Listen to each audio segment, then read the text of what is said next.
Welcome. As oil prices surge worldwide, many are asking what this means for the global economy. The recent escalation in the Middle East, particularly Iran's actions in the Strait of Hormuz, has brought this question to the forefront. The Strait of Hormuz is one of the world's most critical economic chokepoints, responsible for 20% of global petroleum and 25% of all seaborne oil trade.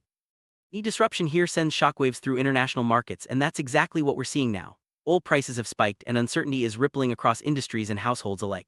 But does this necessarily spell disaster? Let's explore three possible scenarios for what could happen next, each with its own implications for the world economy and our daily lives. First scenario is one of hope, de-escalation, and a return to stability. Here, the involved parties and their allies would choose diplomacy over conflict, working together to reduce tensions. This could mean production cuts, easing sanctions, or direct negotiations to resolve regional disputes. If successful, oil prices would stabilize, bringing relief to consumers and businesses worldwide.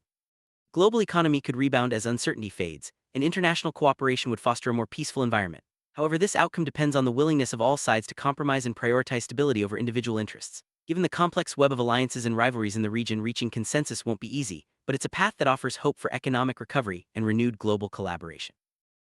Second scenario is far more troubling, drawing on the imagery of the four horsemen of the apocalypse. In this case, diplomatic efforts fail and tensions escalate into open conflict. The consequences could be catastrophic: disrupted supply chains, economic collapse, and widespread human suffering. This scenario serves as a stark warning about the dangers of unchecked nationalism and militarism. While it's not inevitable, it highlights the urgent need for collective action and diplomacy to prevent a descent into chaos. The international community must remain vigilant and proactive, working together to avoid the worst outcomes. The current situation is a reminder that global stability is fragile, and the choices made now will shape the future for everyone.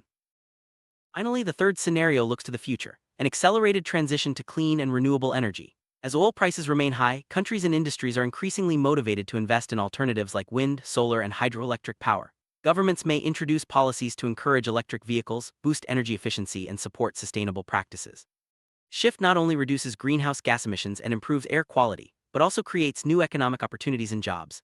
Studies suggest that a global move to 100% renewable energy is both feasible and potentially less expensive than continued reliance on fossil fuels. Countries like Norway, Costa Rica, and Denmark are already leading the way, and the European Union has set ambitious climate goals.